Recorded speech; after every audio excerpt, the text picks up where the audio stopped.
بسم الله والحمد لله والصلاة والسلام على رسول الله. أهلا وسهلا فيكم معي مرة جديدة بوصفة من وصفات سمر. اليوم راح نسوي سوا طريقة الرز بحليب. طريقة قديمة يعني، بس أنا شوي أضفت لها إضافات. أكلتها مرة عند أخت من الأخوات، الله يجزيها الخير، وعن جد عجبتني، فحبيت أشارككم الوصفة. فيها إضافات شوية يعني، طبعا خيارية، بإمكانكم أنتم تستغنوا عنها، بس بتعطيها نكهة كتير طيبة وزاكية. فخلينا نبلش. راح أسوي أنا مقدار كاسة رز. طبعا الرز راح يكون مصري أو اللي هو الحبة القصيرة. إذا بدك انكعيه، بس المي نفسها استعمليها لأنه فيها نشا. أنا ما نكعته، حطيته رأسا وحطيت عليه كاستين مي سخنات وحركتهم، وغطيت الطنجرة ووطيت الغاز عليهم على أساس يستووا سوا، يعني بجوز ياخذوا ربع ساعة على النار. لما تشوفيهم هيك استووا أو نشفت المي عنهم، طبعا ضلي حركيهم كل شوي عشان ما يلزقوا بالطنجرة. راح نحط عليهم حليب. انا حطيت الحليب يعني بالتدريج. الحليب لازم يعني تاخذ 6 كاسات حليب. واحدة منهم انا حطيتها اللي هي الحليب الكريمة السائلة تبعت الحلويات. كتير بتعطيك دسمة للرز بحليب. بإمكانك الاستغناء عنها وتحطي 6 كاسات حليب عاديات، حليب مبستر كامل الدسم. راح أحركهم طبعا، وحابلش أضيف الإضافات اللي حكيت لكم عنها.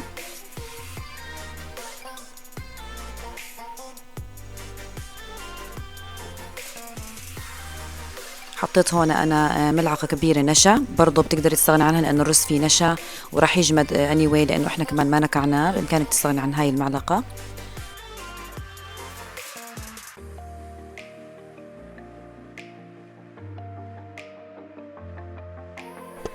راح نضيف هون كمان علبة حليب المحلى والمكثف، بدل إضافة السكر، يعني ما راح نضيف سكر.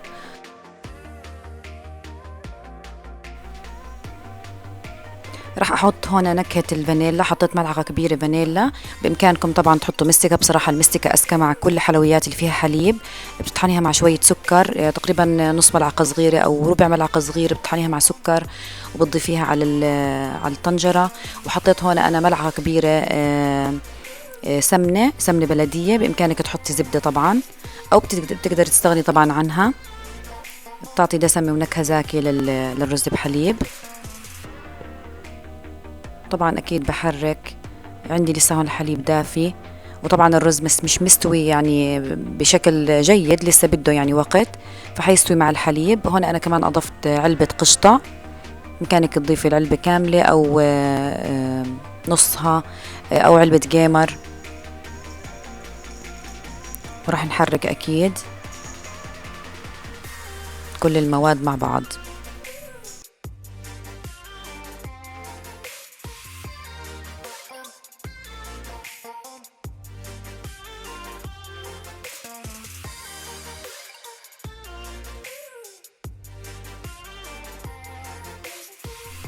لما نشوف الحليب غلي راح نغطي الطنجرة ونوطي الغاز عليه على الآخر، يعني يدوب شمعة. وكل شوي بدك تحركي لأنه ما بدك إياه يلتصق بالطنجرة، يعني كل شوي بدك تحركي.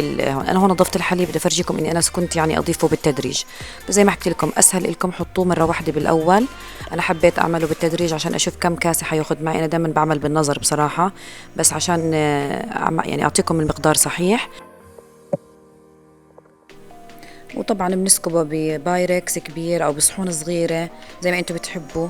بامكانكم طبعا اخر شيء لما تطفي الطنجره تحطي ماء زهر او ماء ورد. ولما نسكبه بصحون بدنا نحطه، نخليه برا شوي يبرد، وبعدين بنحطه بالثلاجه. وبعد ما نطلعه من الثلاجه بنزينه بالمكسرات اللي انت بتحبيها، فستق حلبي، جوز، لوز، جوز هند، زبيب، كرفه، الشغلات اللي انتم بتحبوها.